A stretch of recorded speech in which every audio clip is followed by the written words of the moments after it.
Welcome to the Millennial Network Podcast. Now your host, Coach Danny Renee. Hey, what's up, everyone? It is Coach Danny Renee, and this is the Millennial Network Podcast. Right here, we have Mike Bernard with Reliable Home Lenders. So, y'all, just let you know, I usually don't tell you guys that I'm sticking to some kind of notes, but I have these notes right here because I definitely want to make sure any potential question that you have that is definitely answered, because Mike Bernard is definitely the person that can answer these questions. Mike, we met how many years ago? It was like 6 years ago. Yeah, it's been a minute. We met probably 2015, 2016 at some networking events, and stayed in touch and stayed in contact ever since. Definitely. So I met Mike, so you guys know, like, I'm always talking about networking. That's the beauty about the Millennial Network Podcast, is just networking is everything, right? I like to tell people about BNI, Business Network International, because Mike and I, we ended up being in the same networking group, which is a great opportunity for entrepreneurs that's looking to build relationships and pass referrals and just essentially grow your network, but also grow your business. So Mike is an expert in lending, but Mike, I want you to kind of take over. Like, what do you do specifically, and how did you get into it? Like, look, it's lending, like many industries, can be as simple or as complicated as you want to make it. So ideally, what I do and what I provide for my clients is taking something as complicated as buying a home, as complicated as trying to get a home loan for a couple $100,000 or more, and really breaking down the nuanced differences of different programs, different options. Danny, what I really like to do is talk to my clients about their goals. Mortgages and lending is not a one-size-fits-all. Okay. Question I get a lot of times from my clients is, hey, Mike, what's the best mortgage out there? And the answer is simple. I tell everybody, if there was the best mortgage, there would only be one, right? Everybody would have that one. The reason we have a lot of different options, a lot of different programs, and a lot of different ways to look at things is because, Danny, your goals may be different than my goals. And my time frame in a particular home may be different than your time frame in a particular home. Maybe you have a customer who is buying a home for the first time, and they say, hey, this is a 2 to 5 year plan for me, right? Maybe you have a family and you're buying a home and you say, hey, our kids are going to be in this school district for 18 years, so we're going to be here for a long time. So once you learn a little bit more about goals and you learn a little bit more about your clients' needs and wants, you're actually able to customize a mortgage and make it more personal for them, and make sure that this tool, because that's what a mortgage is, it's a financial tool, make sure you're using the right tool for the job and making sure that your clients are taken care of with options that meet their lifestyle and their needs, instead of just saying, hey, Danny, here's the best mortgage out there, right? Maybe it is, maybe it isn't. Does it meet your needs? Does it fit the criteria that you need for you and your housing needs? So really, that's what we do. We boil it down. We talk to clients. We figure out what their needs are. We present them with options. We talk about the pros and cons of those options. We talk about, the different angles and different perspectives and what that looks like for them.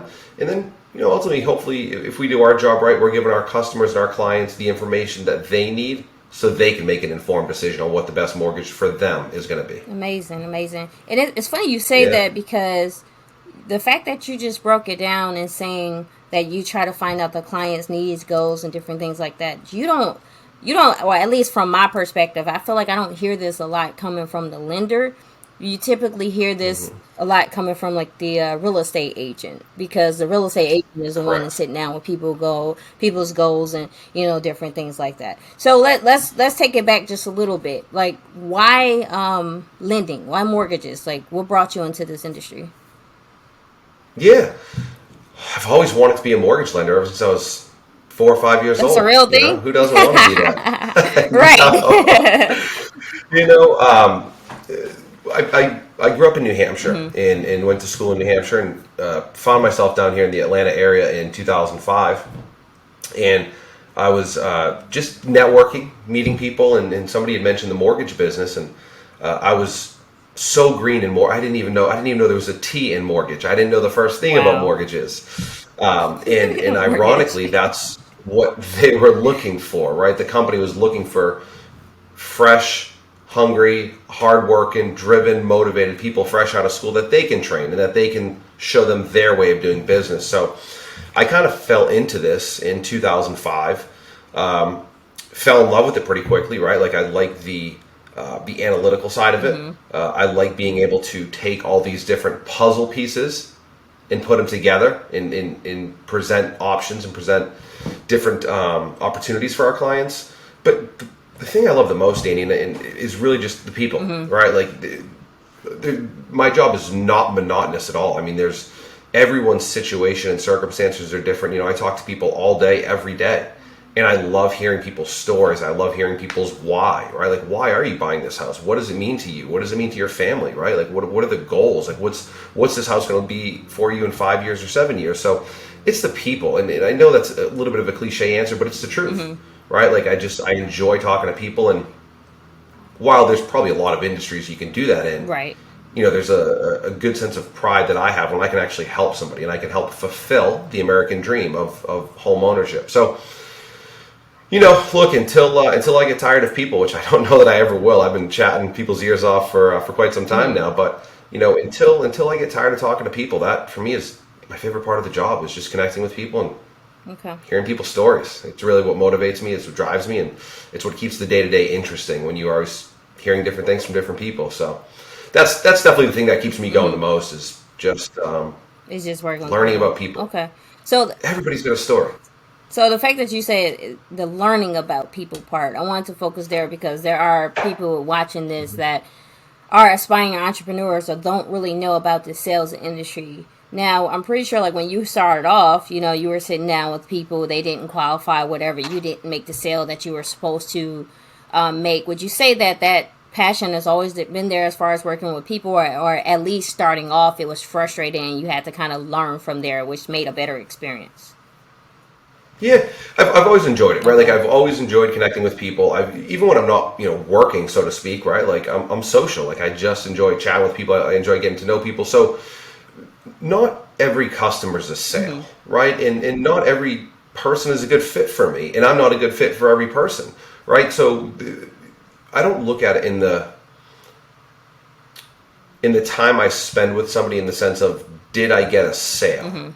Right? What I believe is doing the right thing and putting good out there. And I know if I consistently, day after day, week after week, year after year, do the right things, the universe is going to take care of me. And it's taken care of me very well. So I always say I've done a great job in this industry, but I've treated the industry right.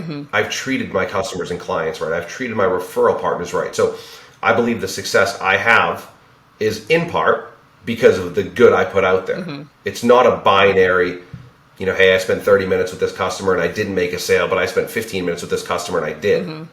It's, did I help people? Did I educate people? And believe it or not, Danny, I talk to so many people, and I always tell people, you can trust the advice I'm giving you, because a lot of times it does not lead to a sale for me. Right. I've had customers come to me before and say, hey, I want to refinance. And I say, great, let's talk about it. And then at the end of the conversation, I'm like, hey, this might not be the right thing for you, right? Like I'm happy to do it and I'd love to help you, but there may be a better option, right? Or so again, if you put enough good out there, you get enough good back. So that's really what it's about: giving good advice, taking care of people.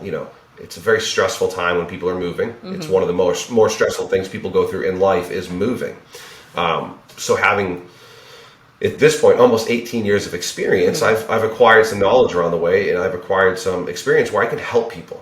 I can ease their concerns. I can calm their nerves. I can say, hey, Danny, I got this, right? Like, let me guide you. Let me show you the way.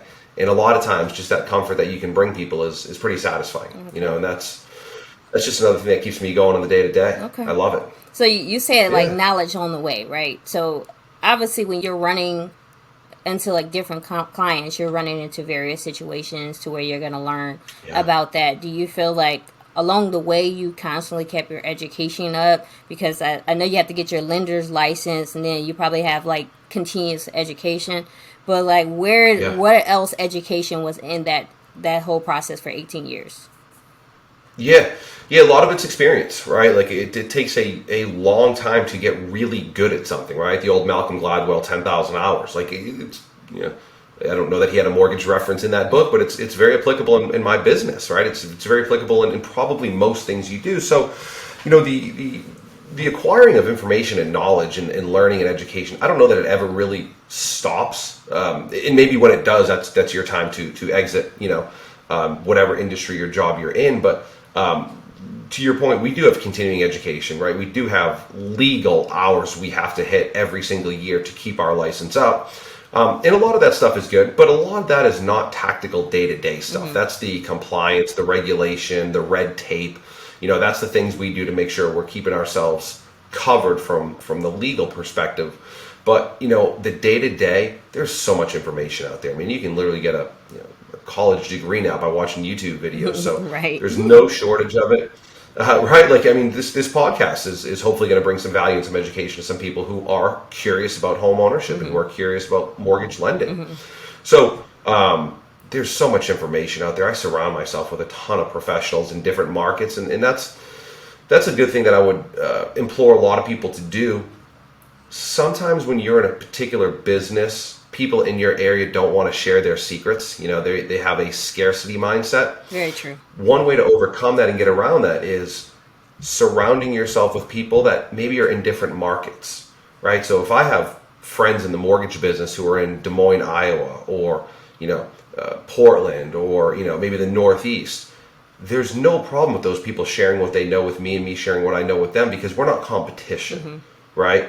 We're not taking away from one another. If I'm sharing hey, here's what I'm doing in the Atlanta market, it's really crushing it right now.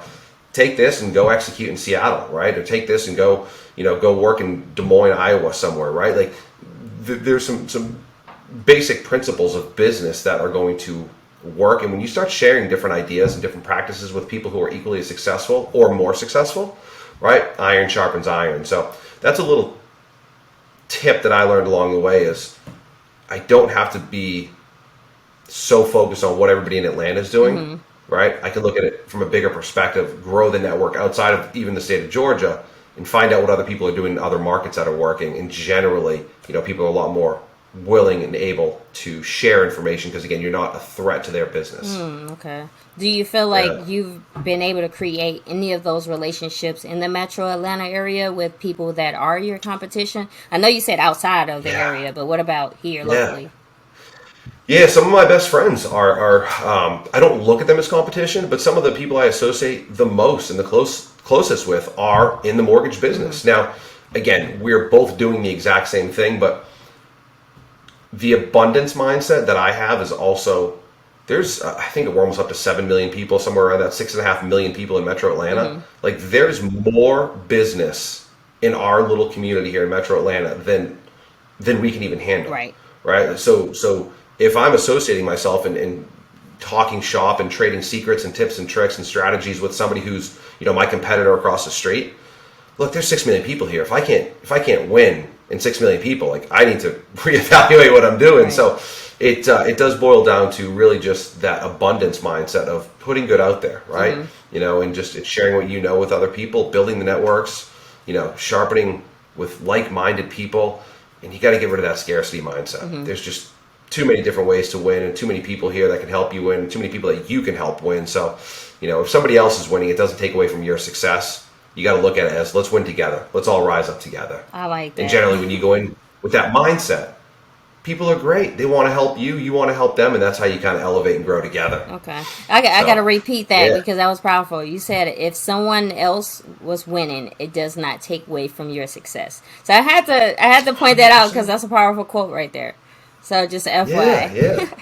Okay, great. So, and I'll tell you, go ahead. Winning with other people, winning with your friends is so much more fun, right? When you're winning and your friends are winning, and even people you call competitors, right? Like, we can be in competition. You see it, athletes all the time. When they're in battle, they're in competition. But as soon as that clock ends, a lot of them are some of the best friends, right? So it's very similar in business where we can compete, but there's also a lot of respect and admiration for your adversaries as well. I don't know. Are you a big sports fan or anything? Yeah. I grew up playing sports. I played sports in college. Now, I got a 4-year-old right now, so I don't have as much time as I used to dedicate to my teams. Right. But I am interested in sports and pay fairly close attention to my teams. The reason I asked that is because I was a huge Kobe fan. And Yeah. when Kobe first, I hear the dogs. That's funny. Nah, Yeah, I think FedEx or UPS, somebody's at the door. always someone at the door. No, it's Yeah, fine. our attack dogs. Right. But when Kobe, I was reading Kobe's book, and outside of a lot of people in the industry or in the league not liking Kobe because of his attitude, which to me, he was just like a hard worker and he didn't respect people that didn't have his same work ethic. But on top of that, to your point, when he first got into the league, he knew a lot of the top players because he's been playing with them for years, in AAU, and then, championship competitions and all of that. That's why every year during the draft, a lot of these players already know each other, because they're Yeah. just in the same environment. So that makes sense. So I want to go back to something as well that you mentioned, just for those that's interested in trying to figure out what to do as far as lending. You Yeah. said that a lot of things come to you in abundance because you like to give information and stuff like that. Now let's talk about that, because I feel like that's sales one Yeah. on one, that the amateur entrepreneur, the amateur salesperson, it takes a minute for them to get there, or they just tap out and they're like, this is too hard. So Yeah. you were saying, as far as so many things coming into you in abundance, and you like to just give information. So if you were to create, let's say for instance, a 2 minute, or not 2 minute, but like a 30-second a sales course, what would you tell like Yeah. that lender or that person in just any industry? How can they get to the mindset of abundance and help so many people so that Yeah. they can have success coming their way? Yeah, the first thing you do is you stop selling, right? Like consumers can sense it so quickly when someone's trying to sell something versus when somebody's trying to help, right? Right. I mean, we get sold all day. I mean, all of us Yeah. do, right? So I think the number one thing, maybe not the number one thing, but as you talk to younger sales professionals and young entrepreneurs, like, you got to sell, you got to make money, right? Right. You got to build a business, you got to build a brand. But you can do that by helping people. You can do that through education. You can do that by putting good information and good content out there, right? And again, as you help enough people, the money will come, right? And that's a really hard thing to learn. And it took me many years to figure that out, right? Like, I didn't know that at 20, right? I kind of thought, let's go out there, let's sell, let's get some money and rinse and repeat. And that may work for a period of time, but as you start giving more time, energy, attention, like truly caring about people, presenting options instead of saying this is the best mortgage for you, to kind of go back to what we spoke about earlier. That would be one of the first things I think is one of the core fundamentals or core principles. Take care of your customers, educate them, give them value, right? Make that customer feel like they're your only customer. That's one of the biggest compliments I've ever received, is when I have a customer tell me, hey, I feel like I'm your only customer. Right? When I call, you answer. Or you send me a quick message, hey, I'm in a meeting, I'll get back to you in a couple minutes or an hour, right? When people email me, I get back to them quickly. I don't want my customers sitting here waiting. I know it's an anxious time for them as they're going through the home buying process. So by taking care of my customers and making them feel like they're my only customer and that they're the only file I'm working on, they're more likely to, at the end of the transaction, leave a review, tell a friend about me, tell a coworker about me, right? Because I took care of them the entire process. And if you do that for people, if you do the right thing by people, again, the rewards are going to flow. But if you look at it on a transactional level, hey, I did this for a customer but didn't get you're always going to lose. Yeah. If you're keeping score, you're going to lose, right? If you're keeping score of every single time you do something but don't get something in return, a lot of this giving is really giving without the expectation of anything in return. Okay. But I also know if I do that enough, if I put enough out there, I'm going to get mine. It may not be one for one, but I'm going to get mine. Okay. And I've gotten it, right? It's 18 years now that I've been successful in this business. Amazing. And in large part, I believe it's because I just put the good out there and I get the good back and try not to keep score with it. Now, Yeah. going back to these new entrepreneurs and new salespeople, right? Sure. Like you said, it's easy to say that, but we're always being sold. I mean, when we're on social media scrolling, we're having an ad pop up every second. When we're driving in our vehicles, we don't realize that there's chaos everywhere with billboards and everything. So yes, we are being sold all the time. But you have this person that either they have numbers or they have an income that they have to meet. But yet you have this one person saying you got a cold call. You have this next person saying you have to put ads out there. Next person saying networking events. There's so many different ways, right? But and then you hear, well, you just got to give information. And then you have a person like, well, I'm not making money. This is going to take forever. So how does oneself put themselves in a right mindset? It's like, I want to give information, but I'm not making any money. And that's going to take me about a year if I'm just giving. I mean, granted, we can't really put a for real time frame. It may vary, right? Yeah. But, no, but I get what you're saying. Yeah, so it's like, how does someone, I guess, understand the value add that they're giving to so many people, but still has to be successful right now, in their current career? Yeah, I think it's number one, a two-step process, or at least two different thoughts on it. Number one is that these overnight successes, Danny, you've talked to so many people, yes. Right? These overnight successes are 10 years, 20. I mean, you talk about Kobe, right? Like, because you're a big fan, but a lot of people don't know the work he would put in at 2 a.m, right? He would have a 4-hour workout so he could go home, take a nap, and then wake up and be with his kids, right? There's a lot of work that goes in behind the scenes. So, one thing to tell these young entrepreneurs and young salespeople and young people who are getting into business is it's a slow grind, right? You gotta love it. And in terms of like tactically how you get there, there's 320 plus million people in this country. And I genuinely believe there's 320 plus million different ways to win in this country. I do things that I like to do. And because I like to do them, I'm generally going to put more effort and passion into it, practice it more, and get better at it, right? So Danny, if you're talking to somebody and a young entrepreneur, young hustlers out there, and they love cold calling, go cold call more, right? That's all you should be doing if that's what you're generally interested in, passionate about, and good at. But if you hate cold calling, and Mike is sitting here saying, hey, you got to go cold call, it's probably bad advice, right? Find the 2 or 3 things that you like doing that could generate and move the ball forward or generate business. And get really focused on those 2 or 3 things, right? Get laser focused. Now, in order to find those 2 or 3 things, you probably got to try 15 or 20 different techniques, right? Like, you don't know if you like cold calling if you haven't really tried it, or you don't know if you like social media marketing if you haven't tried it, or maybe traditional marketing with billboards or radio or TV, right? There's so many different ways to go about it and approach it. Try everything. See a little bit of what's working, what doesn't work, what do you enjoy, and the things that you enjoy. Try to do more of that because, again, you're going to be more focused at it. You're going to be more passionate. People pick up on that passion, right? People want to work with successful people. You ever ask somebody for a referral for, I don't know, a doctor? Yeah. Hey, I'm looking for a new doctor or a new dentist or a new hairstylist. And what does somebody say? Hey, Danny, you got to see my guy or girl. They're the best. Yeah. Right. You got to go see my auto mechanic. He's the best. He'll take care of you. You got to go see my dentist. She's phenomenal. No one ever says, "Hey, Danny, go see my dentist." They're average. They're okay, right. You got to go. People want to work with successful people, and people want to work with people who have passion. So find those things that kind of light you on fire and follow that. Go as deep as you can on that, and that's gonna take you pretty far.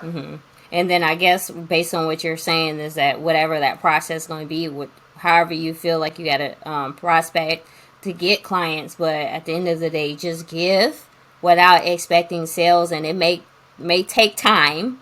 From what you're saying, it's gonna take time. It may not be 1 month, 6 months, whatever years. It's probably gonna take time for you to grow that. But once it do, it comes abundantly, right? Is that basically the lesson I got from that? Yeah, and look, I'll tell you right now, I did it. This was probably, I think, 2012. And I was looking to transition my business a little bit. And I said, I need to talk to people. I need to learn a little bit more. And for 6 months, I went to Starbucks for 5 days a week, 40 hours a week. I worked in Starbucks and I don't even drink coffee, right? But the point of this exercise that I put myself through for 6 months was, Mike, you got to talk to people, right? Like, you got to build these relationships. So I would talk to people. I'd say, hey, Danny, I'd love to talk to you. Can we talk a little bit about this or a little bit about that? Hey, I'll be at Starbucks Monday at 10 o'clock or 2 p.m. Do either one of those work for you, right? And I would just set these appointments, and I would just have a revolving door of people coming to meet me. And then I would follow up with them. Hey, Danny, it was so great to talk to you. Thank you for your time. I really enjoyed our conversation. By the way, hey, I'm a big Kobe fan too. I'm glad we connected over that, right? So you follow up with people and build these relationships, but For 6 months, I dedicated that time to say, I'm not going to sell anything. I'm not even going to talk about sales. I'm going to talk to people and I'm going to build foundational relationships. And many of them I still have today.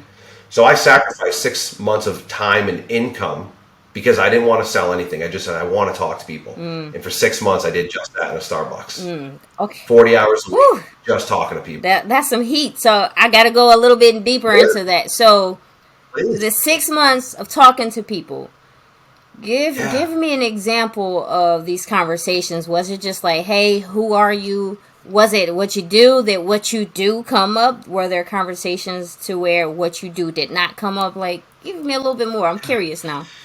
Yeah. So all over the board, right? A lot of it was just getting to know people. One example I remember pretty fondly was I went to the dry cleaners one day to drop off some things, and if you've ever been to the dry cleaners, like most of them have a pin board, next to the cash register, and they're just littered with business cards and different flyers. And I grabbed a bunch of business cards from the dry cleaning. Now they probably had a half inch of dust on them, right? Again, we've all been there before. You've seen those business cards. And I called those people and I said, hey, my name's Mike Bernard. I saw your business card at this business. I'd love to grab coffee and talk to you. So when you're meeting people for anywhere from 30 minutes to an hour, 8 hours a day, 40 hours a week for 6 months, the conversations run all over the board.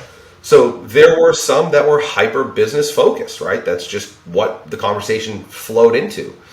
There were others where we didn't really talk business, Generally, if I'm starting out a new relationship with a referral partner, a lot of my referral partners are real estate agents. I want to get to know them, right? So business is hard, and business can be time consuming. Right. And business in the world we're in today and the time we're in does not just happen Monday to Friday, 9 to 5, right? We're all connected now. We're all working nights and weekends, and I'm available and my clients need me.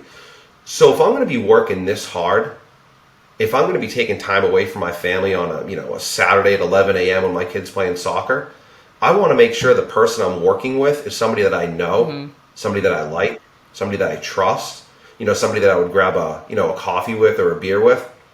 If you're working all these weird hours and you're taking time away from your family and you're doing it with people you don't like, that's brutal, right? So I don't want to go out there and just say make friends, because it does have to develop into a professional relationship at a certain point for it to be beneficial for both of you. But if you go at it saying, hey, I'm more interested in Danny, who you are as a person, more so than how many transactions did you do? What's your marketing strategy? How are you getting new customers in the door? Those are all very important things. But having the foundation of mutual respect and some things in common, those conversations will naturally progress into what they need to, instead of kind of forcing it and saying, hey, Danny, it's nice to meet you. I got your business card. Tell me about your business, right? Like that's all well and good, but you're going to get a lot deeper, and your conversations are going to go a lot further if you can establish some rapport, learn a little bit about the person you're working with, care about them, right? Care about their interests, care about their family, care about their business's success. Okay. Because if you can help their business grow, the byproduct organically is your business is going to grow. So if you flip that script, instead of saying, how can you help me? Hey, Danny, how can I help you? How can I help your audience? If I help enough people, it all comes back to me. Yeah. And it all starts with the relationship. It all starts with the basic fundamental of connecting with people, having some respect, having some things in common, having some things you can talk about that aren't just business related. Now you made a comment as far as like talking. Hold on, because I'm losing my train of thought. You were talking about helping grow business. Oh, you're as far as friends. You said the friendship, it would still have to yield into like a business relationship. So everyone is saying build relationships nowadays, and I really feel like there's still a great majority. I'm gonna speak for millennials, because I used to hate hearing this when I started my entrepreneurship journey, because I'm like, I don't get what you mean. Like, and then you're like, all right, I'm going to meet with these people and I'm going to build a friend, but then now you got a whole friend, then you don't know how to transition into this professional relationship. So if someone wanted to build more professional relationships, like how do you balance the friendship with that? Yeah. Look, I don't know that you necessarily need to be best friends with people you work with, or referral partners, or symbiotic professional relationships where our businesses aren't completely in lockstep, but they're quasi-aligned. So it's a combination of having the professional relationship, but also liking who you're working with, right? Because again, if you got to take that call at Wednesday night at 9:30 p.m. and it's urgent, God, you better hope you like who's on the other end of that line, because that phone call is going to be a lot more painful if you don't care about the person you're working with or like them. So you're right, there is a balance there. But I would implore people to start that journey with, let's at least find a handful of people that you like and that like you, that you can transition into a business relationship more so than just going right in for, it's B&I. We learned this, 5-6 years ago when we met. Hunting versus gathering, right? Hunting versus farming. Right. You gotta farm these relationships, right? You gotta go in there and take care of them and foster them and water them, right? And treat them like the people that you care about. Because if you don't, again, if it's just transactional, that's okay. Look, I do business transactionally as well. It's not my favorite kind, but I get calls and somebody says, hey, can you help me out, right? This is what I need. And 30 days later, they're on their way. That's all well and good. But a bulk of my business is relationships and referral based. So caring about the people that care about me, what's good for them is what's good for me. That's how it keeps going all the time. That transaction, unfortunately, in my business, when a transaction's done, they probably don't need me again for, people buy homes every 5 to 7 years statistically, right? So if I do a really good job, I'm working myself out of a job for the next 5 to 7 years.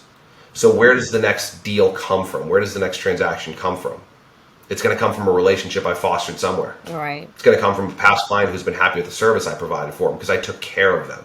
Amazing. So it's that balance of caring about the other person, having some things in common, having some things you can talk about without it always just being business. Got it. Okay. Does that make sense? Yeah, it makes sense. So have you ever seen, what is it, Undercover Billionaire? I've seen a couple episodes, yeah. Okay, so I've seen the first season. I still haven't finished the second season. I need to finish the second season because they got Grant Card. Sure. It has Grant Card on there.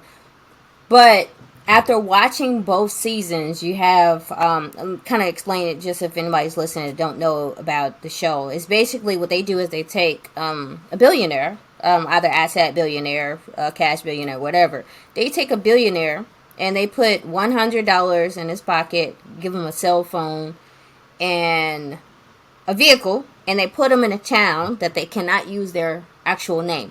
And then when they go into this town, they have to be able to create $1 million business in 90 days. I think it's 30 or it's 90 days. I think it's 90 days.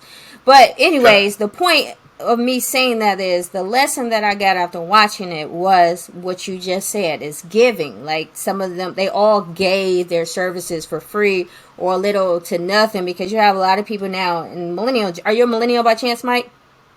Or you're Gen X? I think I'm in that like that range of like millennial, Gen X kind of hybrid role. So there are certain attributes that I definitely relate to being a millennial.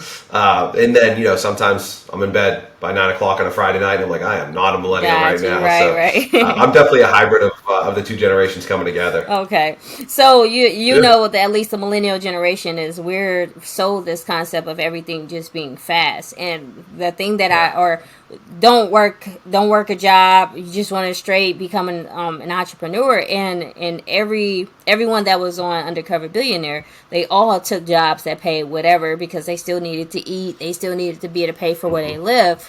But the main consistent thing that everybody did on both seasons was they gave. They gave their hours, their time. They didn't really get money because they didn't have money, but they gave so much of their time. And I was like, if any lesson is worth coming back from that show, that is the lesson, to your point. Okay, so we have Reliable Home Lenders. This is your company. I believe you're a broker. So tell us about, because I think you work for other lending companies and now you're a broker. So tell us a little bit about that. Yeah. So one of the big fundamental differences between being a direct lender and being an independent broker, which is what I am, and that's what Reliable Home Lenders is that we can shop the entire market for our clients. So in the beginning of the conversation, we talked a little bit about giving our clients options.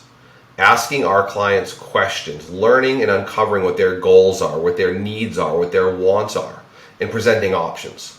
So being an independent broker, one of the bigger things it gives me is it gives me a platform to present a lot of options to my customer. I can shop the entire market for them. So if you, Danny, are a consumer and you want to go in and apply for a home loan, you say, hey, I want to shop 3 or 4 different lenders, right? I want to talk to a couple different people. Fantastic. I highly encourage everyone to do that. But you might have to go into Bank of America, make an appointment and talk to somebody. And you might have to do that same exercise with Chase Bank or with Wells Fargo, right? That's a time-consuming process. That's just not how millennials are doing business today, right? You want it fast. Working with an independent broker, we're going to ask all these questions. We're going to fact find. We're going to uncover what your needs are. Then from there, I have a profile. I know who I'm working with, and I can go to the market for them and say, hey, which lender is offering the best terms, the best rate, the best fees, the best program? What lender options are out there that's going to provide my clients with the solutions that they need? Because again, their situation is unique to them. So options is really one of the bigger pillars of what makes being a broker a little bit different than being a direct lender. Okay. Now, you said shopping lenders. I think, if anything, that's probably one of the few things that I learned from you when we were networking, because when I see my environment, when I see other millennials, a lot of people are just happy to qualify for a mortgage. They're like, oh, man, I qualified. Now it's time to buy a house. Yeah. And because of you, I'm like, no. You shouldn't just qualify for one mortgage and that's it. Like you said, you should shop it. So can you tell us a little bit more of why should you shop lenders and the benefit of it? Yeah. So again, I encourage everyone to shop, look, 2 or 3, right? I don't even encourage more than that. At a certain point, you talk to 4 or 5 different people, you're going to get analysis paralysis. Right. Everybody you talk to is going to present information in numbers slightly differently. So one thing I've seen consumers do is they say, hey, I'm going to talk to 5 different people. And I'm like, kudos, definitely do your diligence, get comfortable. And then I talk to them 2 weeks later and their head is just in a pretzel, right? There's so many different numbers being told to them and so many different options available that here's what I encourage. Talk to 2 or 3 people, okay? If all 3 of those people are priced competitively, right? I seldom generally want to go at the lowest price of anything, right? You sacrifice a lot of quality sometimes when you go at the lowest price for anything. But talk to 2 or 3 people, get a sense of what you're looking for and get a sense of a competitive rate, competitive fees, and then figure out who you want to work with. In this market we're in right now, where it is still challenging to buy a home, we may be working together for a minimum of probably 30 days, but we may be working together for 3 to 6 months if it takes you that long to buy a home. Right. So it kind of goes back to what we spoke about earlier. Know who you're working with, right? Respect the person on the other end of that transaction. So I tell people all the time, if all things are equal, 2 or 3 people you're talking to all have good rates, good fees, good service, inevitably you're probably going to want to like who you're working with. Maybe have a review, that you can fall back on for them, or maybe an introduction, a friend made introduction, somebody like and trust introduced you to that person or referred you over. That's going to carry some weight. But definitely talk to 2 or 3 people and find out who you like working with, and hopefully the 2 or 3 companies you're working with are reputable and good. And look, there's a lot of great lenders in Atlanta. I'll be the first to say it, right? I'm not the only one. I'm good at what I do, but there's a lot of other people who are really good as well. And we win a lot of business, but we lose a fair amount too, and I'm okay with that. Right. That's business. You win some, you lose some. But again, treating people fairly, is what it really boils down to. So if a customer comes to me and says, "Hey, Mike, thank you so much. We had a great conversation. I really enjoyed the information you presented to me. Full transparency, I did talk to 2 or 3 other people, and you guys were all priced competitively, but I feel a little bit more comfortable working with this person, or I like the way they presented their information to me a little bit better. Cool. Good luck. Let's shake hands, keep my contact information. If it doesn't work out, I'd love to have a conversation with you in the future." Right? So I highly encourage it, because again, I think talking to other people, you're going to realize pretty quickly, hey, I like working with Mike. I like the way he cares. I like the way he presents information. And that's ultimately how we're going to do, business together, is getting mutual trust amongst one another, that I generally have your best interest at heart, and you trust me to have your best interest at heart.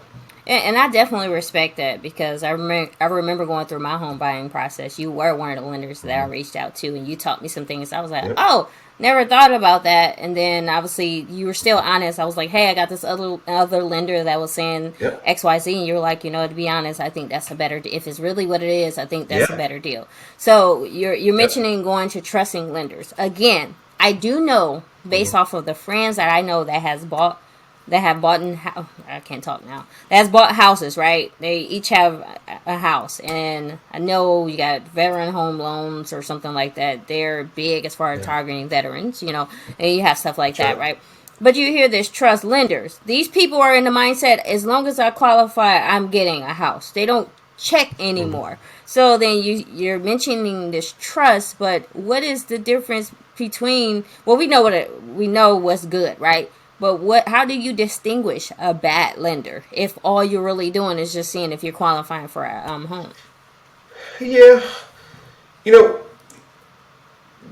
part of me in the good and humanity that I see, like I don't want to know that there's like bad lenders out there, right? Mm-hmm. Like I think that there's like any kind of bell curve, like maybe 10% of Atlanta has like phenomenal lenders and like 10% of them are really poor. Then, the other 80% is probably in the middle and average plus, Okay. so one, one way to kind of figure out and gain trust is by getting things in writing.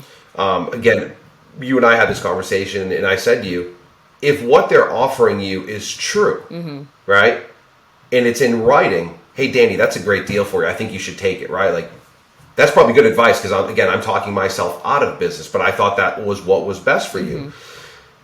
A lot of times I give that advice to people, get it in writing. Number one, we all hear things differently. This is a new process for most people buying a home, right? Particularly if you're a first-time home buyer, you've never done it before. So you're getting a lot of information, probably from a lot of different people. It's not that somebody is misinforming you, although that might happen from time to time. It's sometimes you're not an expert in mortgages or in lending or in real estate or any other business that you're not in, 40 hours a week. So sometimes you hear things that could be misinterpreted a different way, or maybe the person at the other end of the phone isn't a great communicator. Maybe they're not really good at communicating that message to you and that information. So I always say get things in writing. Okay. Right? You're gonna want to follow back up with that after dinner or on the weekend and really review. And if you're only going off of a conversation you had Tuesday morning and now it's Friday afternoon, and you're like, man, I talked to 3 lenders on Tuesday. Did this one say that? Or did this one say that? Get the numbers in writing because you can always fall back on that, and that should help build trust. Because if you have it in writing and they come back with you, if they come back to you with something that's different than what we had before. Hey, Danny, can you explain this to me? These numbers, these line items are a little bit different than what we talked about before. See where I'm going with that? Okay. It's going to be real hard to do that if you don't have, your information written down or, some kind of form of communication that, is a little bit more reliable than just a conversation. Okay. So, there's the people that know, obviously, when they get a mortgage, they qualify, and then they have this interest rate. But you're mentioning that there are other fees, right? You have the closing costs and stuff and then there's the loan origination. So if I'm looking at things in writing, I can look at it all day, but I still don't understand what it is. So what are some things that's important, or that we're gonna see on a typical loan document? Yeah, there's a couple things that mortgage companies can control, and there's quite a few things that we cannot. I don't know the exact percentage. 85% of the fees that a lender is going to disclose to you, we have no control over. Okay. Some of them are federal taxes, state taxes, your property taxes, your insurance. On a home purchase in the state of Georgia, you do have to have an attorney close that transaction. So that attorney is going to have a fee. They're going to have line items and expenses that they incur while working on your file. So the two things that you can really look at from a practical level of am I getting a good deal is going to be number one, the interest rate, and number two, the origination fees or the points. Okay. My company, we do not charge origination points. Okay. That's not how we make our money at all. We do not charge origination. And what's now, origination points? An origination point a point is going to be a percentage point. So a point is short for percentage point. So a point is going to be a percentage point of the loan amount. So for instance, if we're doing a home loan for $100,000, 1 point would be $1,000. It's 1% of the loan amount. And that is a fee that some lenders charge to boost the bottom line, right? To make more money. But now, does that's it not have to be to be confused there? if a customer Because I know does not have to be I know there. a lot of lenders that I've spoken to, they're like, I can't do anything about this. The person you're talking to on the phone might not be able to do anything. Okay. Right? Because maybe it's upper management or maybe it's ownership that has that fee built in there. So again, I do believe the person that you're engaging with, they may not have any control over that fee. But that doesn't mean that fee has to be there from the lender's standpoint. Right? So number one is the origination. Number two is the interest rate. And again, if you talk to 2 or 3 different people, you're going to know what the interest rate range is. Okay. Right? I always encourage people, if you are going to shop, which I do encourage, you also want to shop on the same day because mortgages are a free market. So the example I share with my clients a lot of times is if you go and buy a share of Google on a Friday afternoon, or Apple or Facebook or Meta, whatever share you're buying, the price of that stock is going to be different than it was the day before, the week before, the month before. Okay. In mortgage-backed securities and interest rates are the exact same way. So if you go shopping for a home loan on a Friday afternoon and a lender offers you a particular interest rate, and then you talk to another lending institution next Tuesday or Wednesday, and that interest rate could be higher or lower, you're not able to really tell who's more competitive because maybe that interest rate you received on Tuesday is lower, but maybe the market improved a little bit. Right? So you're not really comparing apples to apples. You're looking at 2 different days where interest rates are offered. So it is impactful and it is powerful to, when you do shop, you want to shop on the same day so you have a baseline of understanding of, hey, I gave all 3 lenders the exact same scenario, my credit score, my down payment. I know the market's consistent because I got all 3 interest rates on the same day. You're at that point going to be able to say, hey, this is a fairly consistent range. Then you can make the decision of who you want to work with. Okay. Now, speaking of interest rates, right now you have interest rates that's over 6%, and I know you said that the market is still pretty high. Can you walk us through, I guess, an up and down market or a high interest rate market versus a lower? Like, when is there a best time to buy? Like, how do I assess the perfect time frame for my situation? It's a great question, Danny. So there's a cliche in our industry, and it's been making its way around social media, and I've seen on some Instagram posts recently, and it says you marry the house and you date the mortgage. And while it's cheesy and cliche, there's some truth behind it, right? So you can go out today and buy a home. It's still very competitive. It's not that easy, but if you can buy a home today, I still think it's the best time to buy because rates are going to come back down, right? Rates, they always go up and down. 6% is high if you compare it to 3% that we were in 2 years ago. 6% is very low if you compare it to interest rates in the 80s, right? So there's that perspective we have to have of 6% is not a bad interest rate. Okay. But it's not great if you're comparing it to 3%. I get that. But you can get a house today. You can gain that appreciation. You can gain and create equity in that home. And then when the interest rates do come back down, 6 months, 12 months, 18 months, you can refinance and make sure your mortgage is always competitive. So waiting and trying to time the market is always a really, really tough thing to do, right? They say time in the market is better than timing the market. Okay. Right? So get in that home if you can. Let that home continue to appreciate, build wealth, create wealth through your equity, and refinance when the market turns around a little bit to get a more competitive interest rate. Gotcha. Now let's talk about marry the house, date the rate. Now let's talk about refinance, because when you're refinancing, are you typically going to get a whole new loan at that 30-year, 15-year, or are you able to refinance still within that time frame that you have left? It's a great question. Most commonly, I think people are familiar with a 30-year fixed mortgage, right? It's definitely the most common mortgage. It's what we talk about the most. At Reliable, with my company, we can give you any term you want. So let's say a customer bought a home 5 years ago. Okay.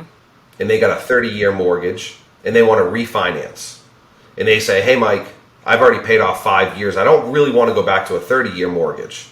Cool. I can do a 25-year mortgage for you. I can do a 28-year term, a 22-year term, a 17-year term. So it's not talked about enough in the marketplace, but I always present my clients with those options. If you stretch it out over 30 years, your monthly payment may be a little bit lower, right? If you get a 15-year mortgage, your payment's going to be a little bit higher, but your mortgage is going to be paid off quicker, right? Hey, do you want to meet in the middle? Maybe we can do a 22 or a 23-year term. Maybe that meets your monthly budget goals. Cool. So quick answer is you do not have to start back over to 30-year. Okay.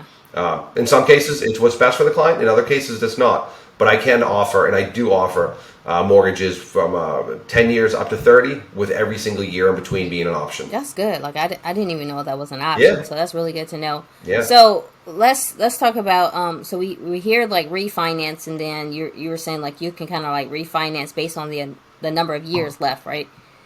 Most of the time, everyone has different goals. Some people want to pay off their mortgage and not have to worry about it. Some people don't care. They just want the equity that's left eventually and then sell the house, right? Then you have so many different experts on teaching you how to pay off your mortgage quicker so that, you can save a lot more money on interest. We're not necessarily going to go into, That's right. we're not going to go into detail with amortized interest, right? I think everybody kind of have an idea is most of the interest is up front, and then you start paying down a house once you hit kind of like that 15-year mark. Okay. But Correct. I've heard of different techniques, and with you being a lender, not necessarily sure. Like I obviously don't know, but I've heard you got the technique where if you just pay one extra month each year, that's gonna save you at least 4 years left on and you'll be paying off your mortgage in 26 months. I've heard about the bi-monthly payment where instead of paying once a month, you're paying twice a month. But then twice a month is still kind of like paying that extra payment each year, which is still 26. Correct. I think Tony Robbins, he has a book, and he was talking about him paying it bi-monthly. I don't think he negotiated it with his lender, but I think he just paid an extra payment during the month towards principal, and then he was able to pay his house off in like 15 years or like half the time. So do you know much about that technique? Because I asked lenders that, and they're just like, no, or you got to sign up, but then you also have to be careful with the rates that company may throw in there. So can you like explain that process? Yeah. So it's a great thing to do, right? If your goal is to pay off your mortgage sooner, you're 100% right, Danny. If you can throw extra principal towards that mortgage, it is going to be accelerated. You're going to pay off your mortgage faster. There's a couple of different ways to do it. Inevitably, from a mathematical perspective, the outcome's the exact same. So, one example you mentioned was making one additional payment per year. Okay, so if you pay your mortgage every single month, you're going to make 12 payments per year. Okay, if you pay your mortgage every 2 weeks, there's 52 weeks in a year. So if you're paying every 2 weeks, you're going to make 26 half payments. Right, which is going to equal 13 full payments. See how the math works there? So regardless of whether you pay every 2 weeks, which would be 26 half payments, which equals 13 full payments, or once a year you double up your mortgage payment, another thing you could do is take your monthly mortgage payment and just add an extra $50 a month, $100 a month to it. And you would accomplish the same thing. So all three of those examples are going to get you at the exact same place. Okay. Now, what is best for your monthly budget or your yearly budget or your family's budget is up to you. But all three examples we just spoke about are going to accomplish the exact same thing at the end of the year. Inevitably, you're going to sneak in one additional payment, whether you're doing it every 2 weeks, once a month, or every month adding just a couple $100 extra per payment. You're going to accomplish the exact same thing. So at that point, it's really up to you how you want to manage your money. If you are in a sales job or a job where you receive a yearly bonus, maybe it makes sense then to say, hey, let me take a little bit of this bonus and make one additional mortgage payment, right? If you are a W-2'd employee, which many of your audience may not be, but if you receive a consistent paycheck every single month, maybe you budget, an additional $50 or $100 every month towards that mortgage. Again, there's no better or worse way to do this. It's just what fits your lifestyle the best. But inevitably, if you can sneak in that one more principal payment per year, you will accelerate the pace at which your mortgage gets paid down. And see, the thing is, I know about that option. The challenge is, after reading Tony Robbins' book, I have not been able to find information based off of what he said. Like, literally nowhere on the internet. He's like, paid by... So, I am assuming he was just like, he'll... I don't know if he paid extra. I think he really just broke it up. Or he'll... Yeah, because he'll pay it, like, on the 15th before, like, the interest calculates or something. And then he was like, he paid it off in half the time. Not 26 months, but half the time. But I have not been able to find information to back that up. So yeah, it's just math. You're just accelerating the payment. You're adding more principal to the mortgage. I mean, again, it's as simple as that. I wouldn't want to overcomplicate it for the audience or for any of my clients. It's just you're paying the mortgage company more money each month, or every 2 weeks, or once a year. That's all you're doing is accelerating the pace at which that balance is getting paid down. Gotcha. Okay. So I guess like as far as entrepreneurs, right? You have your mortgage. Are there things that they can do as far as like maybe putting their mortgage into their name? And what if that's my first question. Can they put their mortgage in their name at all initially, or do they gotta wait time? Great question. So the biggest thing entrepreneurs can do when trying to get a home mortgage is start early.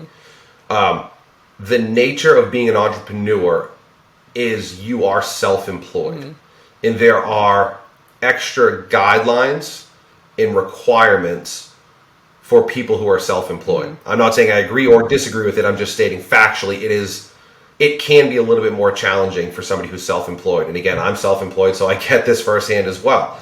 So start early, talk to a lender, have your credit pulled, right? I hear it all the time. I have great credit. I pay my bills on time. My credit's flawless. And I'm sure you do all of those things.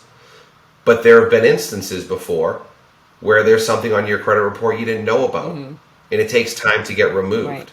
So starting early is the biggest thing you can do. Most lenders are going to want to see 2 years of tax returns if you are self-employed. Okay. So somebody who just launched a business 6 months ago, they're really going to struggle to get a home loan. But an entrepreneur who's been in business for a couple of years and has a couple of years tax returns in proof of income, you shouldn't have a problem. They're just going to analyze your tax returns for your income, opposed to when I work with a customer who maybe has a more consistent salary job. They make $52,000 a year. We can see every single month they're getting that paycheck, that's consistent. Self-employed entrepreneurs, your income is generally variable. Exactly. So they want to see 2 years of consistency in that. When an entrepreneur gets a home loan, most lenders do want that home loan in their personal name because they are lending hundreds of thousands of dollars to you as an individual. They're not lending to your business. So there's a big distinction. I get this question all the time. Hey, can I put my home loan in, my business's name? And there are ways to go about that, but on a residential level. Hey, I want to buy a single family home, my 10% down. A normal home loan that's backed by Fannie Mae or Freddie Mac or the VA or FHA, they are going to require that is in your personal name. Okay, got it. Because remember, they're lending to you as an individual. They're not lending to your business. Okay. So I guess my last question, because we could talk all day, because I know you have a lot of information, right? Mortgages are exciting. Exactly. So I say, for instance, I do have this first home, and I do want to expand. What is I want to even invest, right? I want to start investing and growing my real estate portfolio. What are some things to consider as far as getting my second, third home, and just growing from there? Yeah, it's going to go back to what I said just a few moments ago. Starting early, talking to your trusted mortgage professional, talking to your real estate agent, figuring out what are your goals, right? What are you ultimately trying to accomplish, and then seeing, can you qualify for that? I talk to hundreds of people per week. I don't want to say 100 people a day, but hundreds of people per week. And there is not always a correlation of people that make more money that can qualify for more. Right? Because a lot of times as you make more money, you create more debt. Right. Your income rises, but so does your quality, your lifestyle. So I see it all the time where people that are very high income earners by almost everybody's standards, but they're in debt up to their eyeballs and they can't afford anything else. I also see people who are fiscally very responsible, maybe have a little bit more of a modest income, but can qualify for a heck of a lot more because they're organized. They don't have a ton of debt, and some of the debt that they do have is smart debt. So starting early, asking the questions to your mortgage professional, finding out your credit score, finding out your income and your debt to income ratio, finding out how much you can qualify is a great place to start, because you can be really disappointed if you set your eyes on a beautiful home that you think is going to be a wonderful investment and you start getting excited, and then your mortgage professional says, hey, we got to pump the brakes, you can't afford this, right? You kind of want to put the cart before the horse there. You want to make sure your finances are in order before you go out, so you know how much you can afford and you know what price range you need to be looking in, instead of finding a home you like, getting excited, and then all of a sudden, unfortunately, you can't qualify for it. Got it. Okay. So obviously everyone, Mike goes over, the process of just being a successful entrepreneur and successful lender, as well as the process of qualifying for your home, and also being an entrepreneur, and the things that you can do as an entrepreneur to qualify for one home to multiple homes. So, Mike, is there anything else that you feel, because like I said, we can go all day, and I definitely want the audience to be able to reach out to you, and ask any questions. But do you have like any final pointers you think that would be beneficial? Yeah, have the conversation. Don't be afraid. Sometimes the news isn't great. Let's be honest, right? There are sometimes people's credit needs a little bit of help. There are sometimes, we need to tell an entrepreneur, hey, you've been doing this 1 year and you're killing it, you're doing great, but you got to have 2 years tax returns. Let's hang tight one more year. So you may not always like the information you're going to hear, but it's important to know it. Don't put it on the back burner, right? Get out in front of it, get out ahead of it, so we can tweak some things and work on some things if we need to. So the best advice I can give is have those conversations. Start the process. I don't charge anything. There's no consultation fee, right? I will give everything I can to a client who's willing to give a little bit back, right? If you can give me a little bit of time, energy, we may ask for some documents. If you can put aside some time to say, hey, I'll go gather these 4 or 5 pieces of information you need so you can help me. Starting the process early is going to be the biggest piece of advice I can give, because without it, you're just in the dark. You don't really know what's possible, what you can afford, how much you want to afford. Sometimes a lot of people, can afford a heck of a lot more than they're comfortable paying. So finding out your numbers, finding out, your price range and your budgetary restrictions, that's going to be the best place to start. Perfect. And I forgot to ask you, do you only do residential, or do you do commercial as well? I only do residential. I would implore anybody who is shopping for a home mortgage, if you are looking for a residential home mortgage, work with somebody who works in the residential space. If you're buying a commercial building, find a lender who works in the commercial space. Technically, we can do both. We don't do any commercial. So while we can do it, it doesn't mean we'd be very good at it, and we stick to what we're good at. So from that perspective, I encourage people to, if you're going to be getting a commercial loan, work with a commercial lender. If you're going to be getting a residential home mortgage, which probably most of this audience is doing first, you usually generally buy your primary residence before you start buying buildings. You want to seek out the guidance of somebody who works in the residential space full time. Okay, perfect. And how can we reach you? What's the best way to get in contact with you? Yep, reliablehomelenders.com. My phone number, I give my cell out to everybody. Sometimes I wish I didn't, but it's 770-639-1523. My email address is mike@reliablehomelenders.com. So any of those ways, but again, head to the website, check us out. If you have any questions, we have a lot of information on the website. If you want to dig deeper, all of our contact information is on there as well, and just get a hold of us that way. Amazing. Do you only service the Metro Atlanta area? We are licensed in the entire state of Georgia, Florida, and Tennessee. I should have said Georgia. Okay, perfect.